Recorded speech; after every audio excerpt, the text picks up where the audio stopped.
بسم اللہ الرحمن الرحیم۔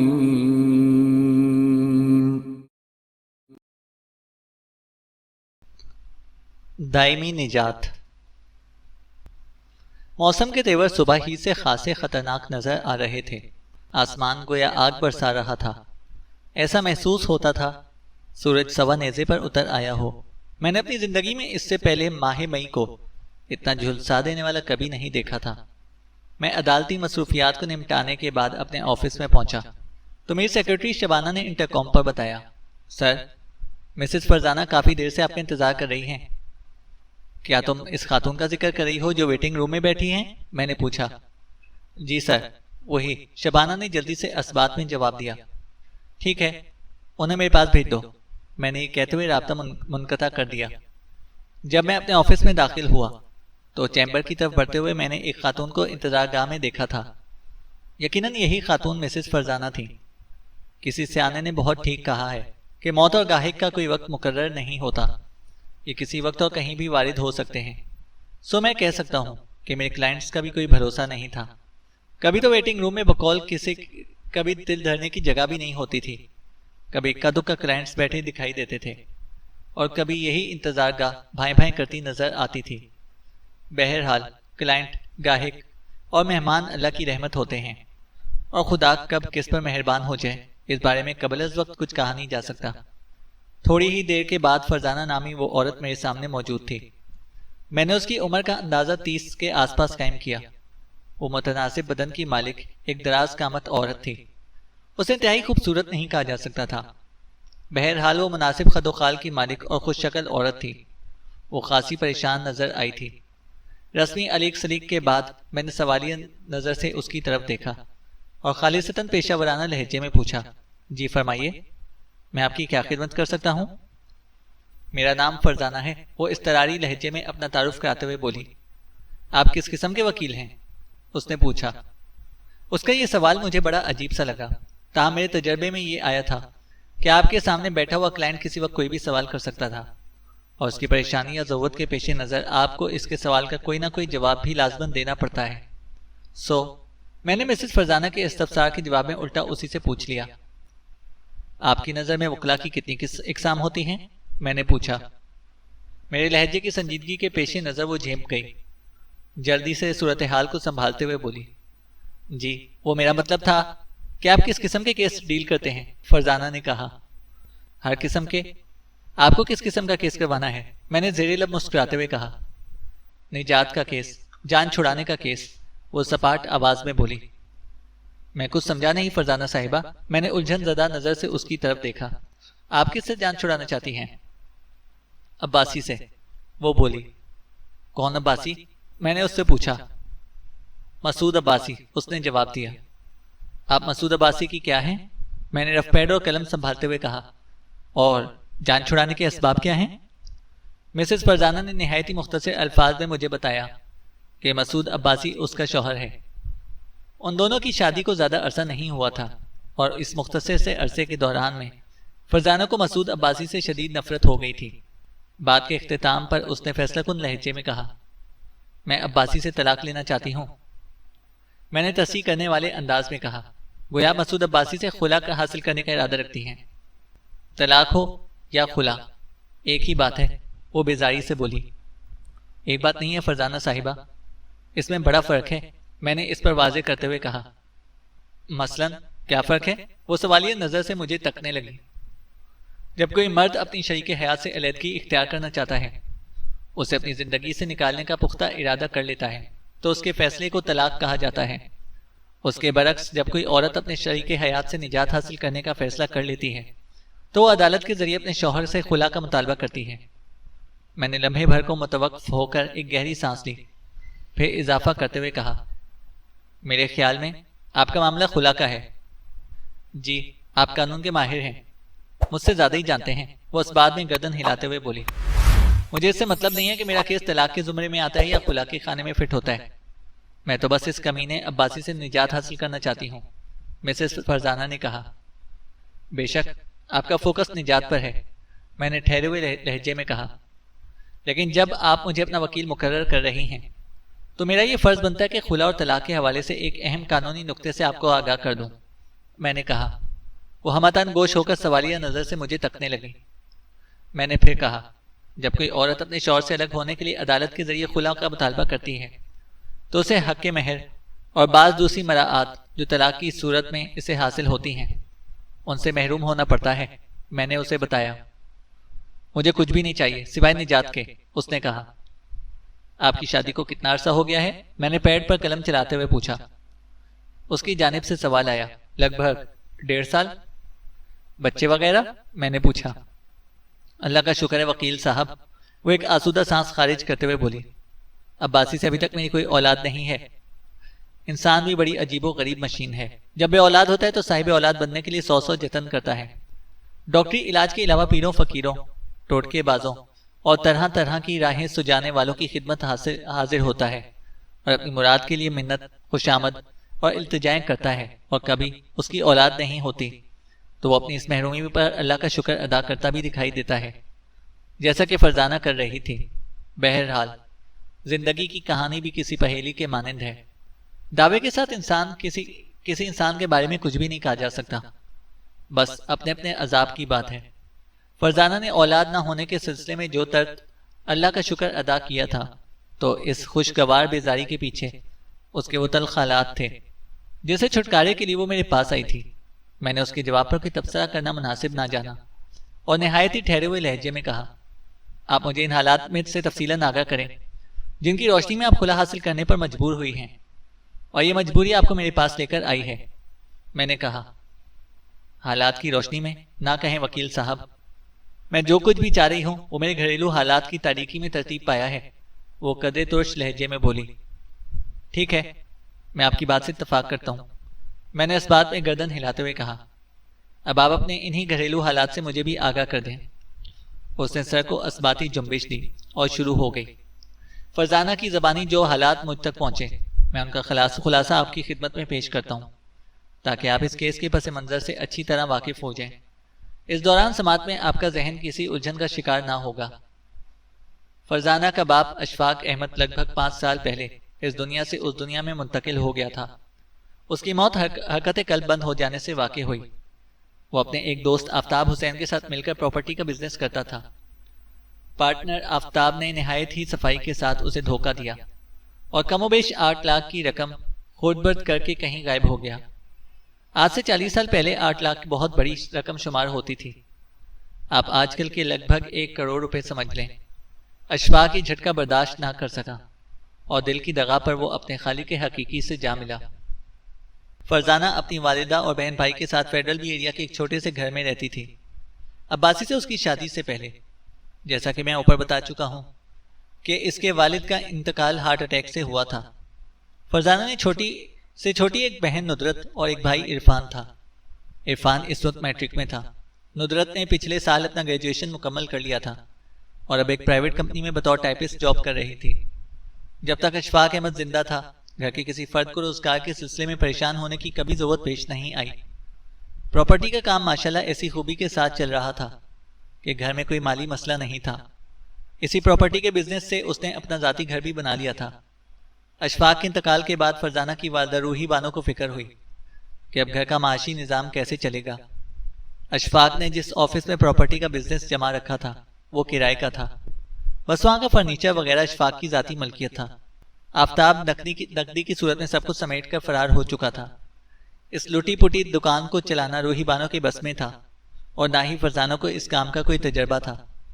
گھریلو معیشت کی گاڑی کو دھکا دینے کے لیے فرزانہ کو گھر سے باہر قدم رکھنا پڑا۔ باہر تو وہ پہلے بھی آتی جاتی تھی، یہ اقدام روزگار کے حصول کی خاطر تھا۔ وہ ایم اے مکمل کر چکی تھی، لہٰذا تھوڑی سی کوشش کے بعد اسے ایک انشورنس کمپنی کے کلیم ڈپارٹمنٹ میں ملازمت مل گئی۔ مسعود عباسی سے اس کی پہلی ملاقات اسی کمپنی کے آفس میں ہوئی تھی۔ وہ اپنے کسی دوست کے کلیم کے سلسلے میں انشورنس کمپنی کے مذکورہ دفتر کے چکر کاٹتا رہتا تھا۔ اس کا دوست چونکہ انگوٹھا ٹیک اور شہری ماحول سے قطعی نابلد تھا، لہٰذا عباسی اس کی رہنمائی اور مدد کے لیے ساتھ آتا تھا۔ اس شخص کو کلیم حل کرنے میں کتنا وقت لگا اور اس دوران میں کون کون سے مراحل سے گزرنا پڑا، یہ ایک الگ داستان ہے اور اس کا زیر نظر کہانی سے براہ راست کوئی تعلق نہیں بنتا۔ لہٰذا میں اس کی تفصیل میں جائے بغیر اہم واقعات کی طرف آتا ہوں، اور ان واقعات میں سب سے خاص نقطہ یہ تھا کہ 5-6 ماہ کے اس عرصے میں فرزانہ اور مسعود عباسی کے درمیان اچھی خاصی شناسائی پیدا ہو گئی تھی۔ عباسی نے مختلف مواقع پر تھوڑا تھوڑا کر کے اسے اپنے بارے میں بہت کچھ بتا دیا تھا، اور ظاہر ہے اگر بہت نہیں تو کم از کم فرزانہ نے بھی اسے اپنے بارے میں آگاہ کر دیا تھا۔ فرزانہ کے مطابق مسعود عباسی مہراب پور کا رہنے والا تھا۔ اس کی فیملی کے باقی تمام افراد ادھر مہراب پور ہی میں تھے۔ وہ کراچی میں اکیلا تھا، یعنی دوست تو بہت تھے مگر کوئی قریبی رشتہ دار یہاں موجود نہیں تھا۔ بقول عباسی پیشے کے اعتبار سے وہ ایک وکیل تھا، اور طارق روڈ کے ایک کمرشل ایریا میں کرائے کے ایک فلیٹ میں اس کی رہائش تھی۔ فرزانہ نے مجھے بتایا کہ اس دوران میں عباسی 2-3 مرتبہ اس کے گھر بھی آیا تھا، اور اپنی باتوں سے اس نے روحی بانوں پر ایسا جادو کیا کہ وہ اٹھتے بیٹھتے بس اسی کا نام پکارنے لگی تھی۔ اس نوعیت کے تعلقات کا بالآخر جو نتیجہ برآمد ہوتا ہے، فرزانہ کے سلسلے میں بھی بالکل ویسا ہی ہوا۔ جب عباسی نے دیکھا کہ اس گھر میں اس کی خوب آؤ بھگت ہونے لگی ہے اور سب اس کی بات کو اہمیت دیتے ہیں، تو اسے اپنے من کی بات روحی بانوں کے سامنے رکھ دی۔ آنٹی، ایک روز تنہائی میں اس نے روحی بانوں سے کہا، آپ مجھے اپنا بیٹا بنا لیں۔ یہ کوئی ایسی پیچیدہ فرمائش نہیں تھی کہ روحی بانوں کو سمجھنے کے لیے اپنی عقل کو امریکن بادام کھلانا پڑتے۔ وہ عباسی کی خواہش کو پوری تفصیل کے ساتھ سمجھ گئی تھی۔ اسے عباسی میں کوئی خرابی نظر نہیں آتی تھی، سوائے اس کے کہ وہ عمر میں فرزانہ سے کم و بیش 10 سال بڑا تھا، اور یہ کوئی عیب نہیں تھا۔ علاوہ ازیں وہ ایک پڑھا لکھا اور برسر روزگار نوجوان تھا۔ روحی بانو ایک ماں تھی اور اپنے فرائض کو پیش نظر رکھتے ہوئے سوچ رہی تھی۔ اشفاق احمد کے انتقال کے بعد اسے ایک ماں ہی نہیں بلکہ باپ بن کر بھی اپنی اولاد کے معاملات کو دیکھنا تھا۔ اسے سب سے زیادہ فکر بیٹیوں کی شادی کی تھی۔ عرفان کے بارے میں تو وہ کہا کرتی تھی کہ یہ مرد ہے، میں زندہ نہ بھی رہی تو یہ خود ہی اپنی شادی کے معاملات کو دیکھ لے گا۔ بس میری خواہش ہے کہ آنکھ بند ہونے سے پہلے میں فرزانہ اور ندرت کو ان کے گھر کر دوں۔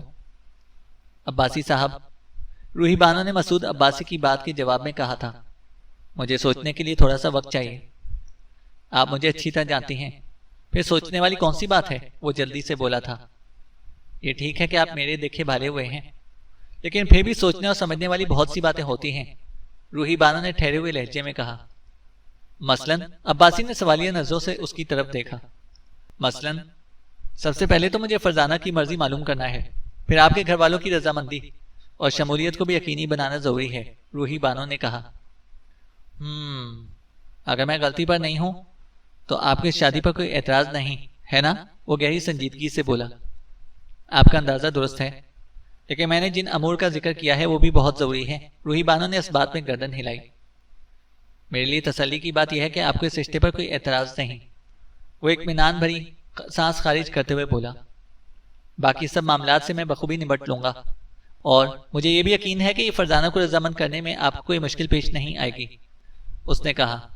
یہ ٹھیک ہے، کیا آپ کے گھر والے شادی کے لیے تیار ہو جائیں گے؟ روحی بانو نے ایک اہم نقطہ اٹھایا۔ مہراب پور والا معاملہ آپ مجھ پر چھوڑ دیں، اپنے گھر والوں کو راضی کرنا میری ذمہ داری ہے، وہ بڑے اعتماد سے بولا۔ اچھی بات ہے، اگر تمام معاملات بخیر و خوبی طے پا جاتے ہیں تو پھر بھی میری 2 شرائط ہوں گی، وہ ٹھہرے ہوئے لہجے میں بولی۔ شرائط؟ کیسی شرائط؟ عباسی نے الجھن زدہ نظر سے روحی بانو کی طرف دیکھا۔ وہ وضاحت کرتے ہوئے بولی، میری پہلی شرط تو یہ ہے کہ شادی کے بعد فرزانہ کراچی ہی میں رہے گی۔ میرا مطلب ہے کہ آپ دونوں کو کراچی ہی میں رہائش اختیار کرنا ہوگی۔ مہراب پور آنے جانے میں تو کوئی حرج نہیں ہے، لیکن مستقلاً وہاں ڈیرا لگانے کے حق میں نہیں ہوں، روحی بانو نے کہا۔ میری اپنی بھی یہی خواہش ہے کہ شادی کے بعد کراچی ہی میں زندگی گزاروں، وہ روحی بانو کی آنکھوں میں دیکھتے ہوئے بولا۔ لہٰذا آپ کے سلسلے میں تو فکر مند ہونے کی ضرورت ہی نہیں۔ وہ لمحے بھر کے لیے متوقف ہوا، ایک گہری سانس خارج کی، پھر اپنی بات مکمل کرتے ہوئے بولا۔ اب آپ دوسری شرط بھی بتا دیں۔ دوسری شرط یہ ہے کہ شادی کے بعد فرزانہ جاب نہیں کرے گی، وہ ایک لفظ پر زور دیتے ہوئے بولی۔ اس بات کا فیصلہ ہم فرزانہ پر چھوڑ دیتے ہیں۔ اگر اس کی مرضی ہوگی تو جاب جاری رکھے گی، اور اگر دل نہیں چاہے گا تو چھوڑ دے گی، اس نے ایک لمحہ سوچنے کے بعد کہا۔ آئندہ 1 ماہ تک عباسی اور گھر کے دیگر افراد کے بیچ مختلف قسم کے مذاکرات کا سلسلہ چلتا رہا۔ پھر سب کچھ طے پا گیا۔ یہ طے ہو گیا کہ فرزانہ اور عباسی کی شادی ہو رہی ہے۔ فرزانہ اور روحی بانو کی رضامندی ہی کافی تھی۔ ندرت اور عرفان تو ہر معاملے میں ان کے ساتھ تھے، بالکل آخری مرحلے پر روحی بانو نے عباسی سے پوچھا، آپ کے گھر والوں کی شادی میں شرکت کس طرح ہوگی؟ پورا خاندان تو کراچی نہیں آ سکے گا، میں اپنے والدین کو اور چند قریبی رشتہ داروں کو یہاں بلا لوں گا، عباسی نے جواب دیا۔ روحی بانو عباسی کی تجویز سے مطمئن ہو گئی، حالانکہ اصولی طور پر اسے ان حالات سے مطمئن ہونا چاہیے تھا۔ وہ عباسی کے خاندان والوں کے بارے میں کچھ نہیں جانتی تھی، ان میں سے کسی ایک فرد سے بھی کبھی نہیں ملی تھی۔ شادی بیاہ کا معاملہ کوئی ہنسی کھیل نہیں ہوتا، کم از کم شادی کی بات پکی کرنے سے پہلے عباسی کے والدین سے ایک دو ملاقاتیں کرنا بہت ضروری تھا، لیکن روحی بانو نے اس کی ضرورت محسوس نہ کی۔ عباسی نے جو بھی کہا اس نے آنکھیں بند کر کے بھروسہ کر لیا۔ یہی حال فرزانہ کا بھی تھا۔ طے شدہ پروگرام کے مطابق فرزانہ اور عباسی کی شادی ہو گئی۔ عباسی کی طرف سے اندرون سندھ کے 8-10 خواتین و حضرات بھی اس شادی میں عباسی کے قریبی رشتہ داروں کی حیثیت سے شریک ہوئے تھے۔ سب کچھ امن و سکون سے انجام پایا اور فرزانہ اپنے گھر سے رخصت ہو کر عباسی کے فلیٹ پر پہنچ گئی۔ اندرون سندھ سے آنے والے لوگ اسی روز واپس چلے گئے تھے۔ یہ حقیقت بہت بعد میں کھلی کہ وہ لوگ اندرون سندھ سے آئے تھے اور نہ ہی ان کی عباسی سے کسی قسم کی کوئی رشتہ داری تھی۔ یہ تمام افراد کراچی کے رہائشی تھے جنہیں وہ خانوں پوری کے لیے پکڑ کر لایا تھا۔ ان کا شمار عباسی کے جان پہچان والے لوگوں میں سے ہوتا تھا۔ جب یہ راز سامنے آیا اس وقت تک پلوں کے نیچے اور اوپر سے بہت پانی گزر چکا تھا۔ یہ شادی کے 1 ماہ بعد کا واقعہ ہے۔ فرزانہ نے اپنے آفس سے 1 ماہ کی چھٹی لے رکھی تھی جو اب ختم ہو گئی تھی۔ اس 1 ماہ کے دوران میں فرزانہ نے یہ بھی فیصلہ کر لیا تھا کہ وہ آفس جا کر اس جاب کو ہمیشہ کے لیے خیر بات کہہ دے گی۔ لہٰذا جب عباسی نے اس سے ڈیوٹی کے بارے میں استفسار کیا تو اس نے صاف الفاظ میں کہہ دیا، کام آپ کرو گے اور میں صرف گھر سنبھالوں گی۔ ٹھیک ہے، مجھے تمہارے اس فیصلے پر کوئی اعتراض تو نہیں ہے، لیکن اس نے کہا، لیکن یہ کہ وہ بڑے محتاط الفاظ میں وضاحت کرتے ہوئے بولا، اگر تم اس جاب کو جاری رکھتی تو اس میں کوئی حرج بھی نہیں تھا۔ ہمارے گھر میں ایسے کون سے بکھیڑے ہیں جو تمہیں سنبھالنا پڑ رہے ہیں؟ وہ لمحے بھر کے لیے متوقف ہوا، ایک گہری سانس خارج کی، پھر اپنی بات مکمل کرتے ہوئے بولا، نہ ساس سسر ہیں، نہ دیور اور نندے ہیں، اور نہ ہی ابھی ہمارے بچے ہوئے ہیں جن کی خاطر تمہیں گھر کو وقت دینا پڑتا ہو۔ عباسی بولا، اگر ابھی ہمارے بچے نہیں ہیں تو آخر ایک دن ہو بھی جائیں گے، فرزانہ نے کہا، لیکن مجھے تم سے ایک شکایت ہے عباسی۔ کیسی شکایت؟ عباسی نے سوالیہ نظروں سے فرزانہ کی طرف دیکھا۔ ہماری شادی کو 1 ماہ سے زیادہ کا عرصہ گزر چکا ہے، لیکن ابھی تک مجھے مہراب پور لے کر گئے ہو اور نہ ہی میری سسرال میں سے کوئی یہاں پر آیا ہے۔ یہ سب کچھ سی عجیب سی بات ہے، فرزانہ نے تیکھے انداز میں کہا۔ ہماری شادی کے موقع پر آپ کی طرف سے جو لوگ شریک ہوئے تھے میں تو ان کی شکلیں بھی بھول گئی ہوں۔ اس دن کے بعد سے تو انہوں نے کبھی پلٹ کر ہماری خبر بھی نہ لی۔ مجھے اپنے سسرالی رشتہ داروں کے بارے میں پتہ تو ہونا چاہیے نا، فرزانہ نے کہا۔ تم بالکل ٹھیک کہہ رہی ہو، لیکن میں نے کسی خاص وجہ سے تمہیں اپنے گھر والوں سے دور رکھا ہوا ہے، وہ اسبات میں گردن ہلاتے ہوئے بولا۔ کہیں تمہارا اشارہ امی کی شرط کی طرف تو نہیں ہے؟ فرزانہ نے سوچتی ہوئی نظروں سے عباسی کی آنکھوں میں دیکھا اور کہا، وہ تو انہوں نے مستقل طور پر کراچی میں رہائش اختیار کرنے کی شرط لگائی تھی، اس کا یہ مطلب تو نہیں ہوتا کہ آپ مجھے کبھی مہراب پور لے کر ہی نہیں جائیں گے، یا آپ کے گھر والوں میں سے کوئی بھی یہاں پر نہیں آئے گا؟ فرزانہ نے کہا۔ تم ٹھیک کہہ رہی ہو، وہ گمبھیر انداز میں بولا۔ تو پھر ہم کب چل رہے ہیں مہراب پور؟ فرزانہ نے سوالیہ نظروں سے اس کی طرف دیکھا۔ میں تو جاب چھوڑنے کا حتمی فیصلہ کر ہی لیا ہے، اور تمہاری ساتھ نوکری والا کوئی بکھیڑا ہی نہیں ہے۔ کیسوں کی تاریخیں آگے پیچھے کر کے 2-4 دن کے لیے مہراب پور جانے کا پروگرام بنا لو نا، فرزانہ نے کہا۔ فرزانہ، یہ اتنا آسان نہیں جتنا تم سمجھ رہی ہو، عباسی بولا۔ کیوں؟ آخر مجھے بھی تو پتہ چلے کہ ہمارے مہراب پور جانے میں ایسی کون سی رکاوٹ حائل ہے، وہ تعجب خیز لہجے میں مستفسر ہوئی۔ میں بتا دوں گا، عباسی نے کہا۔ کب؟ فرزانہ نے پوچھا۔ بہت جلد، عباسی جان چھڑانے والے انداز میں بولا۔ اس کا مطلب ہے کوئی بات ضرور ہے؟ جبھی تم نے کہا ہے کہ بعد میں بتاؤں گا، وہ ٹٹولنے والے انداز میں بولی۔ ہاں، ایسا ہی سمجھ لو، وہ گول مول انداز میں بولا۔ اگر کوئی بات ہے تو ابھی بتانے میں کیا حرج ہے؟ فرزانہ ہاتھ دھو کر اس کے پیچھے پڑ گئی۔ تمہیں بتانا پڑے گا عباسی، آج میں تمہیں نہیں چھوڑوں گی۔ جب عباسی نے دیکھا کہ وہ کسی طور بھی ٹلنے والی نہیں تو گہری سنجیدگی سے بولا، دیکھو فرزانہ، اگر میں تمہیں مہراب پور لے کر گیا یا وہاں سے میرے گھر والے یہاں آئے تو بڑی گڑبڑ ہو جائے گی۔ عباسی نے کہا۔ گڑبڑ؟ کیسی گڑبڑ؟ فرزانہ نے حیرت بھری نظروں سے اس کی طرف دیکھا۔ تمہارے گھر والے ہماری شادی میں تو شریک تھے، پھر ان کی آمد سے گڑبڑ کیوں ہوگی؟ وہ بات یہ ہے فرزانہ کہ میں نے تم سے اور تمہارے گھر والوں سے ایک بہت بڑی حقیقت چھپائی تھی۔ اگر ہم مہراب پور گئے یا وہ لوگ یہاں آئے تو ایک قیامت برپا ہو جائے گی۔ وہ ادھر ادھر دیکھتے ہوئے بولا۔ مگر تمہارے گھر والے تو ہماری شادی میں شرکت کر جا چکے ہیں۔ فرزانہ نے الجھن بھری نظروں سے عباسی کی طرف دیکھا۔ اب ان کے آنے میں کیا قباحت ہے؟ وہ لوگ میرے گھر والے اور دیگر رشتہ دار نہیں تھے، عباسی نے انکشاف انگیز انداز میں کہا۔ گھر والے نہیں تھے؟ فرزانہ چونک اٹھی اور اسے سرسراتی ہوئی آواز میں پوچھا۔ پھر وہ کون لوگ تھے جنہوں نے تمہارے گھر والوں کی حیثیت سے ہماری شادی میں شرکت کی تھی؟ فرزانہ نے کہا۔ وہ یہیں کراچی کے رہنے والے تھے، عباسی نے خفت آمیز انداز میں بتایا۔ میرے دوست احباب اور جاننے والے جو میری درخواست پر ہماری شادی میں شرکت ہوئے تھے تاکہ تمام معاملات بخیر و خوبی انجام پا جائیں، عباسی بولا۔ فرزانہ کو عباسی کی باتوں میں کسی سازش کی بو محسوس ہوئی۔ اس نے قدرے سخت لہجے میں استفسار کیا۔ تم نے اتنا بڑا دھوکہ کیوں کیا عباسی؟ اس کا لہجہ احتجاج سے معمور تھا۔ یہ میری مجبوری تھی فرزانہ، عباسی نے کہا۔ کیسی مجبوری؟ فرزانہ بولی۔ میں اپنے گھر والوں کو کسی قیمت پر بھی شادی میں نہیں شامل کر سکتا تھا، وہ بڑی ڈھٹائی سے وضاحت کرتے ہوئے بولا۔ اور ان کی شمولیت کے بعد تمہاری امی اس شادی کے لیے تیار نہ ہوتی، اس لیے مجھے چند جاننے والے لوگوں کی مدد سے وہ ڈرامہ رچانا پڑا تھا، عباسی بولا۔ یہ سب فضول باتیں ایک طرف رکھ دو، وہ اپنے غصے پر قابو پاتے ہوئے بولی۔ تم مجھے اتنا بتاؤ کہ تمہاری ایسی کون سی مجبوری تھی کہ تم اپنی شادی میں گھر والوں کو شریک نہیں کرنا چاہتے تھے؟ وہ سانس درست کرنے کے لیے لمحے بھر کو تھمی، پھر اضافہ کرتے ہوئے پوچھا۔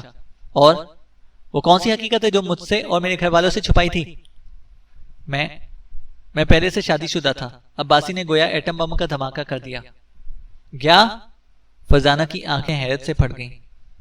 ہاں یہ سچ ہے فرزانہ، سلمہ کو میں بالکل پسند نہیں کرتا، والدین نے زبردستی اس سے میری شادی کرا دی تھی۔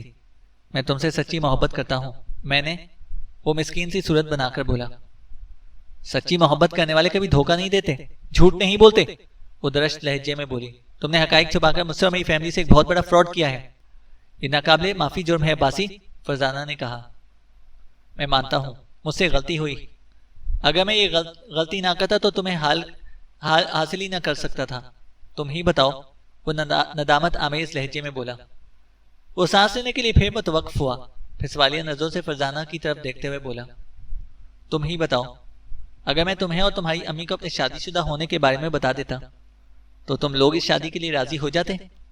یقیناً تمہارا جواب یہی ہوگا کہ نہیں، عباسی نے کہا۔ حقیقت بیانی کے بعد میرا اور میرے گھر والوں کا کیا رد عمل ہوتا، یہ ایک الگ معاملہ ہے، فرزانہ نے خفگی آمیز انداز میں کہا۔ لیکن اس وقت یہ انکشاف میرے لیے کتنا تکلیف دہ ثابت ہو رہا ہے، اس کا تم اندازہ بھی نہیں لگا سکتے عباسی، میں بہت دکھی ہوں، فرزانہ نے کہا۔ مجھے تمہارے دکھ کا بخوبی اندازہ ہے فرزانہ، لیکن میں نے جو کچھ بھی کیا وہ میری مجبوری تھی، میں وعدہ کرتا ہوں کہ اپنے اس عمل کی تلافی کر لوں گا، تمہیں مجھ سے کبھی کوئی شکایت نہیں ہوگی، وہ بھرائی ہوئی آواز میں بولا۔ اس سلسلے میں بھلا تم کیا تلافی کرو گے؟ فرزانہ نے پوچھا۔ میں کبھی تمہیں مہراب پور نہیں لے کر جاؤں گا، وہ اپنے منصوبے کی وضاحت کرتے ہوئے بولا، اور نہ ہی کبھی سلمہ اور علی کو یہاں پر لے کر آؤں گا، بس میں خود ہی سال 6 مہینے میں مہراب پور کا ایک چکر لگا لیا کروں گا، میں زیادہ سے زیادہ وقت تمہارے ساتھ گزاروں گا، تمہیں مجھ سے کبھی کوئی شکوہ نہیں ہوگا، عباسی نے کہا۔ فرزانہ نے پوری توجہ سے اس کی بات سنی اور اس کے خاموش ہونے پر کڑے لہجے میں پوچھا۔ سلمہ تو غالباً تمہاری پہلی بیوی کا نام ہے، اور یہ علی کون ہے؟ علی میرا بیٹا ہے، اس کی عمر 10 سال رہی ہوگی، عباسی نے بتایا۔ تو کیا تمہاری کوئی اولاد بھی ہے؟ فرزانہ حیرت بھری نظروں سے اسے دیکھنے لگی۔ ہاں، علی میرا اکلوتا بیٹا ہے، عباسی نے اسبات میں جواب دیا۔ انسان کی شادی اپنی پسند سے ہو یا گھر والوں کی مرضی سے، لیکن شادی کے بعد میاں بیوی سے زیادہ اللہ کی مرضی چلتی ہے، اور یہ جو اولاد ہوتی ہے نا، یہ اللہ کی مرضی سے ہو ہی جاتی ہے، آپ کے چاہنے یا نہ چاہنے سے کچھ نہیں ہوتا۔ بعض میاں بیوی کو ایک دوسرے کی شکل سے شدید ترین نفرت ہوتی ہے، اس کے باوجود ہر سال کا ایک نیا کیلنڈر بھی آ رہا ہوتا ہے، عباسی نے کہا۔ تم ان باتوں سے مجھے بہلانے کی کوشش نہ کرو عباسی، فرزانہ نے دکھی لہجے میں کہا۔ میں تو یہ سوچ کر پریشان ہو رہی ہوں کہ جب امی ندرت اور عرفان کو اس بات کا پتہ چلے گا تو ان کے دل پر کیا بیتے گی، فرزانہ نے کہا۔ انہیں کچھ بھی بتانے کی ضرورت ہی کیا ہے؟ وہ گہری سنجیدگی سے بولا۔ کیا مطلب؟ فرزانہ نے چونک کر اس کی طرف دیکھا۔ مطلب یہ کہ اگر میری پہلی شادی والا راز ہم دونوں کے بیچ رہے تو اس میں خرابی والی کون سی بات ہے؟ وہ سمجھانے والے انداز میں بولا۔ خرابی والی بات یہ ہے کہ اگر امی کو بعد میں اس حقیقت کا پتہ چلے گا تو وہ مجھ سے شاکی ہوں گی، میں اپنی نظر میں گر جاؤں گی، فرزانہ نے کہا۔ تو پھر تم ایسا کرو کہ اپنے گھر والوں کو سب کچھ سچ سچ بتا دو، مسعود عباسی نے بڑی بے پرواہی سے کہا۔ اس کا نتیجہ جانتے ہو عباسی؟ فرزانہ نے کہا۔ جانتا ہوں، اس لیے تو اس حقیقت کو چھپانے کی بات کر رہا ہوں، لیکن اگر میری بات تمہاری سمجھ میں نہیں آ رہی تو تم اپنا شوق پورا کر کے دیکھ لو، وہ معنی خیز انداز میں بولا۔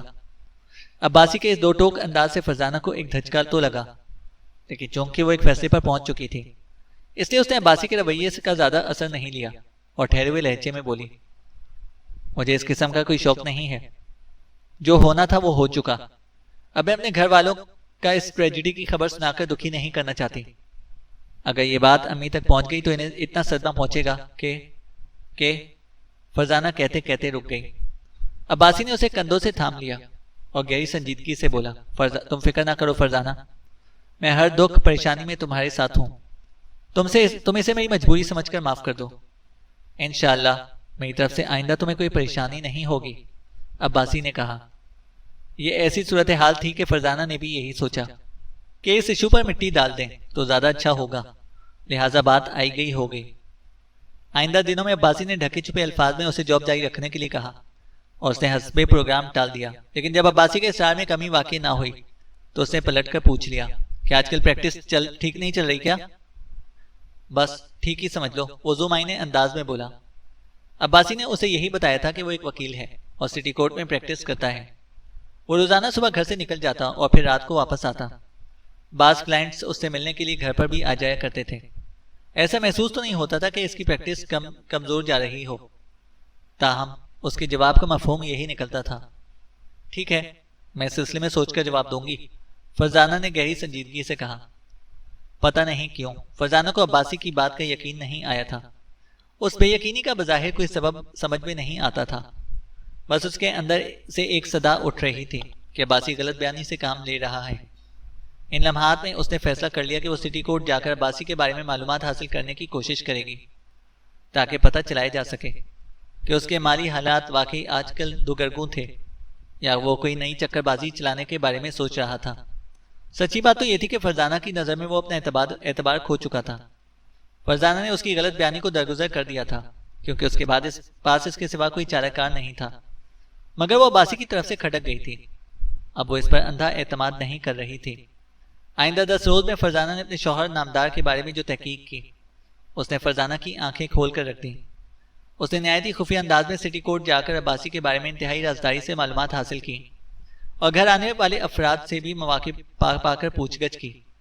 فرزانہ نے ماسٹرز کر رکھا تھا، علاوہ عظیم وہ ایک معروف انشورنس کمپنی کی کلیم ڈپارٹمنٹ میں کام کر چکی تھی، جس کا واضح مطلب یہی تھا کہ وہ ہوشیار اور سمجھدار تھی، لہٰذا اس تحقیق سے نتیجہ اخذ کرنے میں اسے کوئی دشواری محسوس نہ ہوئی اور یہ نتیجہ بہت ہی بھیانک اور تکلیف دہ تھا۔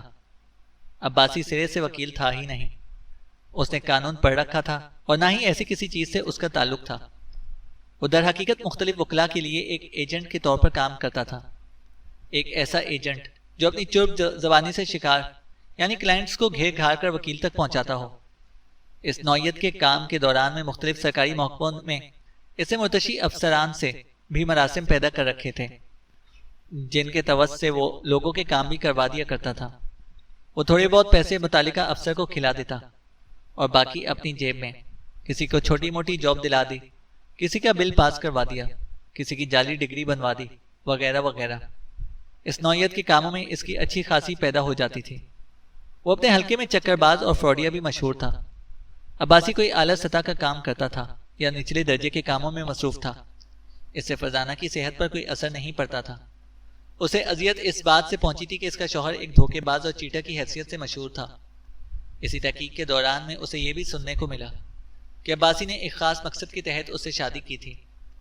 اس مقصد کا پہلا حصہ تو یہ تھا کہ جس لڑکی سے اس نے شادی کی تھی وہ ایک کارآمد محکمے میں جاب کرتی تھی۔ اپنی بیوی کے توسط سے وہ بہت سارے محکمہ جاتی کام بآسانی نکلوا سکتا تھا۔ علاوہ ازیں وہ آمدنی کا ذریعہ بھی تھی۔ فرزانہ کی اچھی خاصی سیلری بھی تھی۔ اس مقصد کا دوسرا پہلو بڑا ٹیکنیکل تھا۔ وہ جس نوعیت کے کاموں میں ملوث تھا، ان میں انسان کی ساکھ بڑا اہم کردار ادا کرتی تھی۔ لوگ اسے اپنے مختلف کاموں کے لیے پیسے دیا کرتے تھے۔ اگر کوئی شخص گھر بار والا ہو تو لوگ اس پر آسانی سے بھروسہ کر لیتے ہیں۔ اسے چھڑا چھانٹ دیکھ کر بعض لوگ بدک جاتے تھے۔ لہٰذا فرزانہ سے شادی کر کے گھر بسانے کا سب سے بڑا مقصد یہ تھا کہ لوگ اسے معتبر سمجھنے لگیں۔ اس رات فرزانہ اور عباسی میں شدید نوعیت کا جھگڑا ہوا۔ فرزانہ نے پچھلے 8-10 روز میں جو ریسرچ کی تھی، اس نے اس کے دل و دماغ کو تہوبالا کر کے رکھ دیا تھا۔ اسے واضح طور پر محسوس ہونے لگا کہ عباسی سے شادی کا فیصلہ اس کی زندگی کی سب سے بڑی غلطی تھی، ایک بھیانک غلطی۔ جب فرزانہ نے اس رات عباسی کو آئینہ دکھایا تو پہلے تو وہ آئیں بائیں شائیں کرنے لگا، لیکن فرزانہ کوئی گاؤں دیہات کی لڑکی نہیں تھی جو اس کی لچھے دار باتوں سے مطمئن ہو جاتی۔ وہ ٹھوس دلائل کے ساتھ سوال پر سوال کیے جا رہی تھی۔ جب عباسی اس کے سامنے لاجواب ہو گیا تو غصے اور جھنجھلاہٹ میں اس نے چیخنا چلانا شروع کر دیا، اور اس بحثم بحثی کے اختتام پر اس نے کہا، جب تم میرے بارے میں سب کچھ جان ہی چکی ہو تو پھر فیصلہ بھی تم ہی کو کرنا ہے۔ میں تو جیسا ہوں ایسا ہی رہوں گا، عباسی نے کہا۔ عباسی کی ڈٹائی کو دیکھتے ہوئے وہ دو ٹوک لہجے میں بولی، میں تم جیسے کردار کے شخص کے ساتھ ایک لمحہ بھی نہیں رہ سکتی۔ یہ تمہارا آخری فیصلہ ہے؟ عباسی نے سوالیہ نظروں سے اس کی طرف دیکھا۔ ہاں، فرزانہ نے اس بات میں گردن ہلائی۔ فرزانہ کے استقلال کو دیکھتے ہوئے وہ قدرے نرمی سے بولا، دیکھو، ہم میاں بیوی کی حیثیت سے ایک چھت کے نیچے رہ رہے ہیں، ہماری باقاعدہ شادی ہوئی ہے، اتنا بڑا فیصلہ بلا سوچے سمجھے کرنا ٹھیک نہیں، عباسی نے کہا۔ اب سوچنے اور سمجھنے کے لیے بچا ہی کیا ہے باقی؟ عباسی وہ زخمی لہجے میں بولی۔ جب میں نے اپنی غلطی تسلیم کر لی ہے تو تمہیں بھی اپنے ذہن میں تھوڑی سی گنجائش نکالنا چاہیے۔ میں خود کو سدھارنے کا وعدہ کر رہا ہوں نا، عباسی نے منت ریز لہجے میں کہا۔ عباسی کے التجائی انداز کو دیکھ کر فرزانہ کے دل میں تھوڑی سی نرمی پیدا ہو گئی۔ اس نے گہری نظروں سے عباسی کی طرف دیکھتے ہوئے کہا، ٹھیک ہے، میں تمہیں اپنے معاملات درست کرنے کا ایک موقع دیتی ہوں، لیکن یہ آخری موقع ہوگا، فرزانہ نے کہا۔ مجھے منظور ہے، وہ ایک آسودہ سانس خارج کرتے ہوئے بولا۔ فرزانہ نے گھائل لہجے میں کہا، عباسی، اگر تم کسی روڈ پر سبزی یا فروٹ کا ٹھیلا بھی لگاؤ گے تو میرے لیے شرمندگی کی بات نہیں ہوگی، لیکن مارکیٹ میں تمہاری جو شہرت ہے وہ میرے لیے کسی طور پر بھی قابل قبول نہیں۔ میں کسی مفلس مزدور کے ساتھ تو زندگی گزار سکتی ہوں، لیکن کسی کماؤ فراڈی شوہر کے ساتھ رہنا قطعاً گوارا نہیں۔ وہ سانس ہموار کرنے کے لیے متوقف ہوئی، پھر اس کی آنکھوں میں دیکھتے ہوئے بولی، تو میری بات سمجھے ہو نا عباسی؟ فرزانہ نے کہا۔ اس نے اس بات میں گردن ہلا دی۔ آئندہ ایک ماہ خیر خیریت سے گزر گیا۔ فرزانہ کو یہ محسوس ہوا کہ عباسی سدھر گیا ہے، لیکن اندر کا حال تو اللہ ہی جانتا تھا، یا پھر عباسی کو خبر تھی۔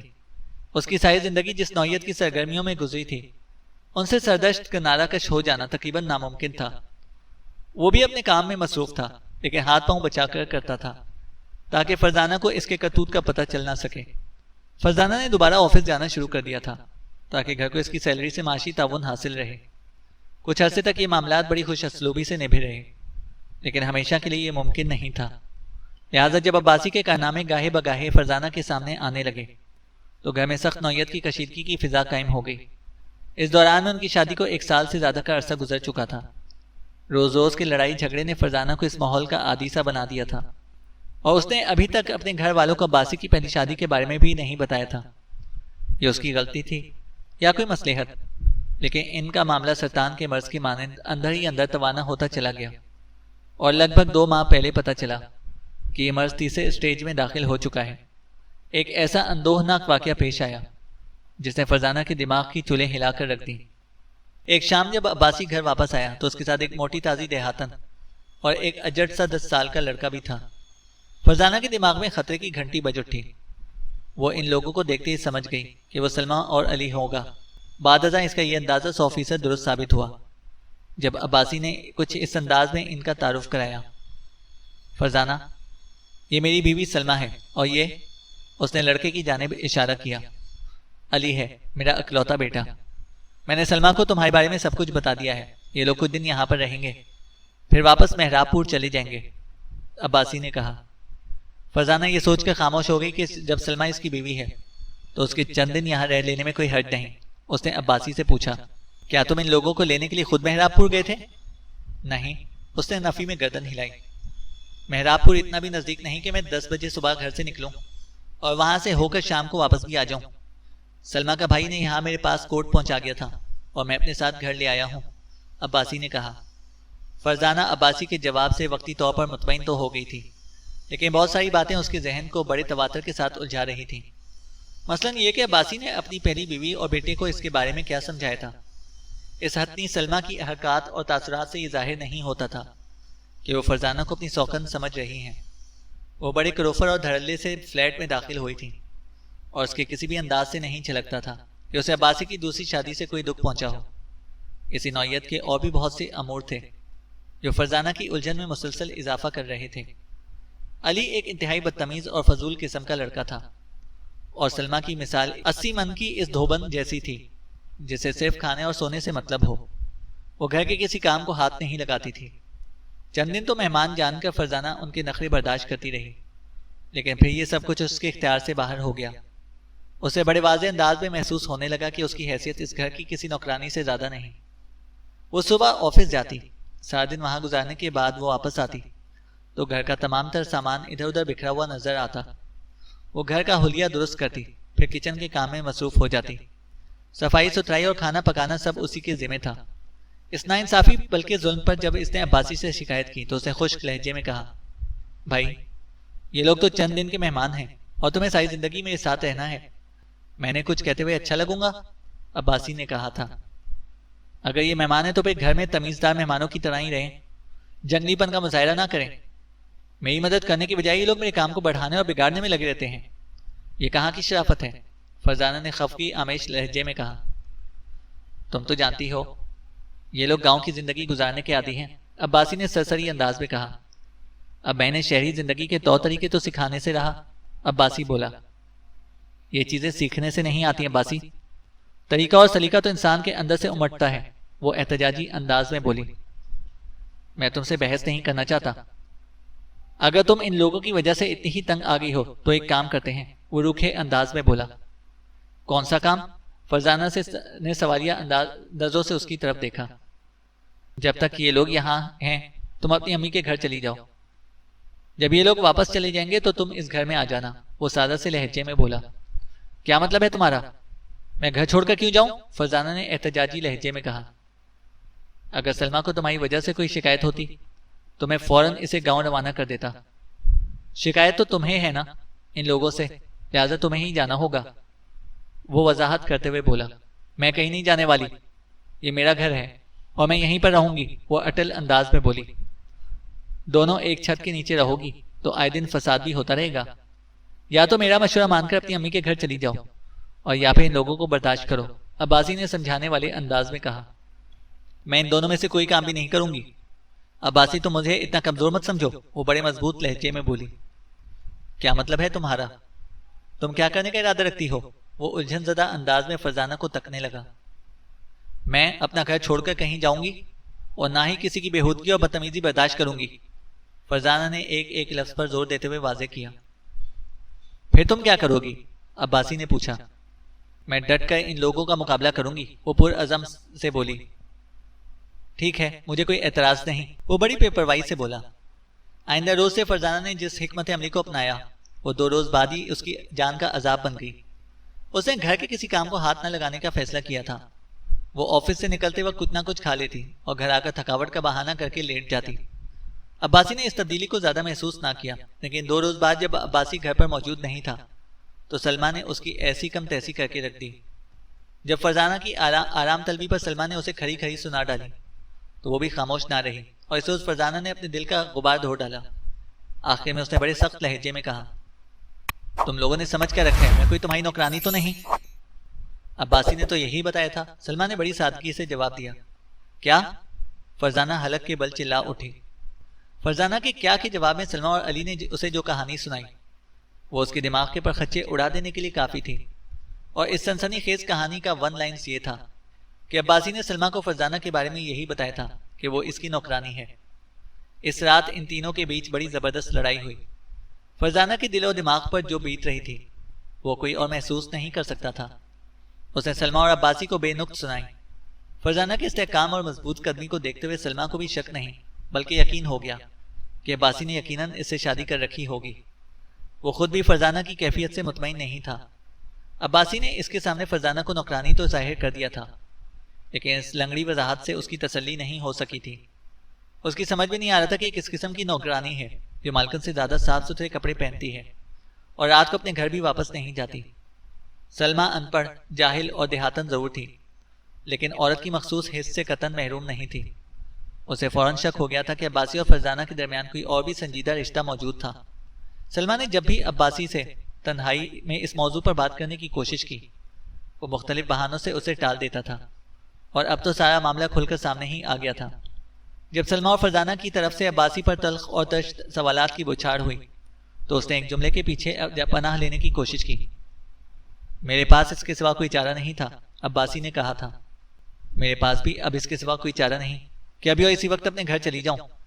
میں اب تمہارے ساتھ ایک پل بھی نہیں رہ سکتی، فرزانہ نے غصے سے پاؤں پٹکتے ہوئے کہا۔ سلمیٰ تو اس کی سوکن تھی، لیکن اس موقع پر عباسی نے بھی فرزانہ کو روکنے کی خاطر خواہ کوشش نہیں کی اور وہ اٹھ کر اپنی امی کے گھر آ گئی۔